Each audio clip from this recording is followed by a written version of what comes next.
ഇപ്പോൾ സമയം 9:36. ഹലോ, ഞായറാഴ്ച എങ്ങോട്ട് പോകുന്നു? ഞായറാഴ്ച കാറ്ററിംഗ് ആണ്. എവിടെയാ പോകുന്നത്? കോയമ്പത്തൂർ പോവാണ്. ഇവിടുന്ന് പോവോ കോയമ്പത്തൂർ? ആണോ? ഓക്കെ. ഇങ്ങനെ അവധി ദിവസമാണോ നിങ്ങൾ പോവാ? അവധി ദിവസം പോവാം. ബാക്കിയുള്ള ദിവസം എന്ത് ചെയ്യും? ബാക്കി ദിവസം ക്ലാസ്സിന് പോകും. എവിടെ ക്ലാസ്സിൽ? ഞാൻ മുണ്ടൂരിലാണ്. മുണ്ടൂർ സ്കൂളാണോ? അല്ല, ഹയർ സെക്കൻഡറി സ്കൂളാണ്. ഹയർ സെക്കൻഡറി സ്കൂളിൽ പഠിക്കുകയാണ്. അല്ല, നിങ്ങളും അവിടെയാണോ? അല്ല, കേരളശ്ശേരി ഹയർ സെക്കൻഡറി സ്കൂളിൽ പഠിക്കുക. അപ്പോൾ നിങ്ങൾ ഹയർ സെക്കൻഡറി സ്കൂളിൽ പഠിക്കുന്ന വിദ്യാർത്ഥികളാണ്. അങ്ങനെ കുറേ ആളുകൾ ഈ പാലക്കാട് നമ്മുടെ വിദ്യാർത്ഥികൾ അവർ സ്വയം തൊഴിൽ ചെയ്ത് പണം കണ്ടെത്തുന്നുണ്ട്. അവധി ദിവസങ്ങളിൽ ഈ കാറ്ററിംഗ് അടക്കമുള്ള കാര്യങ്ങൾ പോകും. നിങ്ങൾ എന്താ ചെയ്യുക അവിടെ പോയിട്ട്? വിളമ്പി കൊടുക്കാൻ അല്ലേ? എത്ര മണി വരെ ഉണ്ടാവും? അതൊരു ഓരോ പരിപാടി വൈകുന്നേരത്താണെങ്കിൽ രാത്രി ഉണ്ടാവും. എത്ര രൂപ കിട്ടും ഒരു ദിവസം? ഒരു 500 രൂപ അല്ലേ? അത് എല്ലാ അവധി ദിവസങ്ങളിലും പോകും. ആണോ? അവധി ദിവസം പോകും അല്ലേ? അത് ആ പൈസയും കൂടെ നമുക്ക് കിട്ടും പഠിക്കാൻ അല്ലേ? അങ്ങനെയുള്ള ഒരുപാട് കുട്ടികളുണ്ട്. നമ്മുടെ പാലക്കാട് നിന്നും കോയമ്പത്തൂർ അടക്കമുള്ള സ്ഥലങ്ങളിലേക്ക് പോയി കാറ്ററിങ്ങിന് പോയി പണിയെടുത്ത് ആ പൈസ കൊണ്ടുകൂടി പഠിക്കുന്ന കുട്ടികളുണ്ട്. അവധി ദിവസങ്ങളിലാണ് ഇവർ ഈ കാറ്ററിങ്ങിന് വേണ്ടിയിട്ട് പോവുക. നമസ്കാരം, എന്തുകൊണ്ട്? സുഖമല്ലേ? ആണ്. അമ്മ എങ്ങോട്ട് പോകുന്നു? എവിടെ പോകാൻ നിൽക്കുന്നു? ബന്ധു വീട്ടിൽ പോകാൻ നിൽക്കുക. ഇവിടെയാണോ വീട്? ആണോ? പാലക്കാടാണോ വീട്? പാലക്കാട്. ഓക്കെ. നമസ്കാരം. ഓട്ടോ ഒക്കെ ഉഷാറാണല്ലോ? അല്ലേ? ഗംഭീരമല്ലേ? ഗംഭീരമാണ്. ഇവിടെ തെരഞ്ഞെടുപ്പൊക്കെ? ഇവിടെ തെരഞ്ഞെടുപ്പ് രാവിലെ വരുള്ളൂ. ആര് വന്നാലും ശരി, പാലക്കാട് വികസനം കൊണ്ടുവരും. പാലക്കാട് വികസനം കൊണ്ടുവരണം അല്ലേ? ആര് വന്നാലും. സന്ദീപ് വരെ അങ്ങോട്ട് മാറിയതിനെ കുറിച്ച് എന്താ അഭിപ്രായം? അത് നമുക്കുള്ള ഒരു അഭിപ്രായം. അതൊക്കെ രാഷ്ട്രീയമായിട്ടുള്ള അതൊക്കെ ഇട്ട് നമ്മൾ തലപൊണ്ണാവും. ആര് വന്നാലും ശരി, വികസനം കൊണ്ടുവരും. എപ്പോഴും ഹാപ്പിയല്ലേ? സന്തോഷം. ഓക്കെ. നമസ്കാരം. എങ്ങോട്ട് പോകുന്നു? പാലക്കാട് മണ്ഡലത്തിലാണോ വീട്? പാലക്കാടാണോ?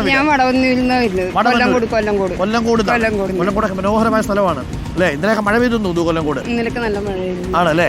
ഓക്കെ. ഒരു ദിവസം ഞങ്ങൾ വന്നു. കൊല്ലംകോട് ഗംഭീരമായ സ്ഥലമല്ലേ?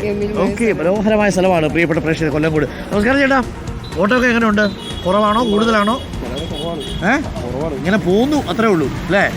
പൊതുവേ ഓട്ടം കുറഞ്ഞിട്ടുണ്ട്, കമ്മിയായി അല്ലേ? വണ്ടികൾ ഒരുപാട് കൂടി. എവിടെ വീട്? എവിടെയാ വീട്? പല്ലാവൂരാണ്. അത് ഈ മണ്ഡലമാണോ? അല്ലല്ലോ, നെന്മാറയല്ലേ? നെന്മാറ മണ്ഡലമാണ്. ഓക്കെ. നമസ്കാരം. രാവിലെ വർക്കൊക്കെ കഴിഞ്ഞിരിക്കുകയാണോ? വർക്ക് വന്നിരിക്കുകയാണ്. പണിക്ക് വന്നിരിക്കുകയാണ്. മണ്ഡലത്തിലെ രാഷ്ട്രീയ വാർത്തകളൊക്കെ അറിയുന്നില്ലേ?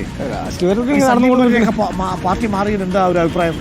സന്ദീപ് വാര്യർ നേരത്തെ തന്നെ അതിന്റെ കുഴപ്പമുണ്ടല്ലോ, പ്രശ്നങ്ങളുണ്ടല്ലോ അവർ തമ്മിൽ BJP സ്വാഭാവികമായി വന്നു എന്നുള്ളത്. ഗുണം ചെയ്യുമോ ചോദിച്ചു കഴിഞ്ഞാൽ ഗുണം ചെയ്യാനും കാര്യമുണ്ട്, കാര്യമുണ്ട്. BJP നിങ്ങൾ വന്ന കാരണം കൊണ്ട് ജനങ്ങളത് BJPന്റെ ആശയത്തിൽ കാണും. ചിലവര് ഗുണമുണ്ട് എന്ന് പറയുന്നുണ്ട്. രണ്ടും നടക്കാൻ ചാൻസ് ഉണ്ട്. രണ്ടും നടക്കാൻ സാധ്യതയുണ്ട്. അതാണ് പാലക്കാട്ടെ ഒരു ലോക്കൽ പൾസാണ്. നമസ്കാരം. പാലക്കാടാണോ? ആണോ? രാഷ്ട്രീയമൊക്കെ ആണ് വീക്ഷിക്കാറുണ്ട്. ആർക്കാ സാധ്യത? ഇവിടെ രാഹുൽ മാങ്കൂട്ടത്തിന് UDF സാധ്യതയുള്ളൂ. പിന്നെ ഈ സന്ദീപ് വാര്യരുടെ വരവോട് കൂടിയിട്ട് ഒന്നുകൂടി അടിയൊഴുക്ക് ശക്തമായി. ശക്തമാണ്. കാരണം എന്താ വെച്ചാൽ ഈ BJPയിൽ കുറെ നിഷ്പക്ഷ ആൾക്കാരുണ്ട്. അപ്പോൾ അവർ ചിലപ്പോൾ കോൺഗ്രസിന് വോട്ട് ചെയ്യാനുള്ള സാധ്യതയുണ്ട്. അങ്ങനെയുണ്ട്, സാധ്യതയുണ്ട്. അതാണ് നമുക്ക് പാലക്കാട് നിന്ന് ലഭിക്കുന്ന പൊളിറ്റിക്കൽ പൾസ് എന്നുള്ളത്. എന്തായാലും ഓട്ടോ തൊഴിലാളികളെ സംബന്ധിച്ച് കാര്യമായ ഓട്ടം എല്ലാ തവണയും കിട്ടുന്നത് പോലെ ഒരു ഓട്ടമൊന്നും ഇത്തവണ ഇല്ല. പക്ഷേ എങ്കിലും അവർ ഉള്ളത് കൊണ്ട് അവർ ഹാപ്പിയാണ്. നമസ്കാരം. എവിടെയാണോ? ഇവിടെ സ്റ്റാൻഡിൽ ഓടുക ആണല്ലേ? രാഷ്ട്രീയമൊക്കെ നിരീക്ഷിക്കാറുണ്ടല്ലോ. സന്ദീപിന്റെ വാർത്തയൊക്കെ അറിഞ്ഞില്ലേ? സന്ദീപിനെ അറിയാമോ പേഴ്സണലി? നമ്മളെ ന്യൂസ് ചാനലുകളിലൊക്കെ നോക്കി അങ്ങനെ പോകുന്നത്. അപ്പോൾ ഈ സന്ദീപ് വരുന്നതുകൊണ്ട് വല്ല ഗുണം ഉണ്ടാവുമോ കോൺഗ്രസിന്? ഗുണമെന്ന് പറഞ്ഞാൽ കോൺഗ്രസ് തന്നെ തീരുമാനിക്കണം, നമ്മളല്ലല്ലോ. വ്യക്തിപരമായിട്ടുള്ള ശക്തമായൊരു ത്രികോണ മത്സരം ഫീൽ ചെയ്യുന്നുണ്ടോ ഇവിടെ? തീർച്ചയായിട്ടും ഉണ്ട്. സരിൻ വന്നത് LDFന് ഗുണം ചെയ്തിട്ടുണ്ടോ? സരിൻ വന്ന് LDFനല്ല, LDF പ്രവർത്തിക്കാൻ വേണ്ടി വന്ന വ്യക്തിയാണ് ഈ സരിൻ. അപ്പോൾ സ്വാഭാവികമായിട്ടും വിദ്യാസമ്പന്നനായതുകൊണ്ട് ഒരു ഗുണം ചെയ്യുന്ന തന്നെയാണ്. ചേട്ടൻ്റെ സ്ഥാനം പോയി, വണ്ടി എടുത്തോണ്ട് പോയി അടുത്ത വണ്ടി വരും. അതാണ് ഇപ്പോൾ പാർട്ടിയിലെ അവസ്ഥ പോലെയാണ്.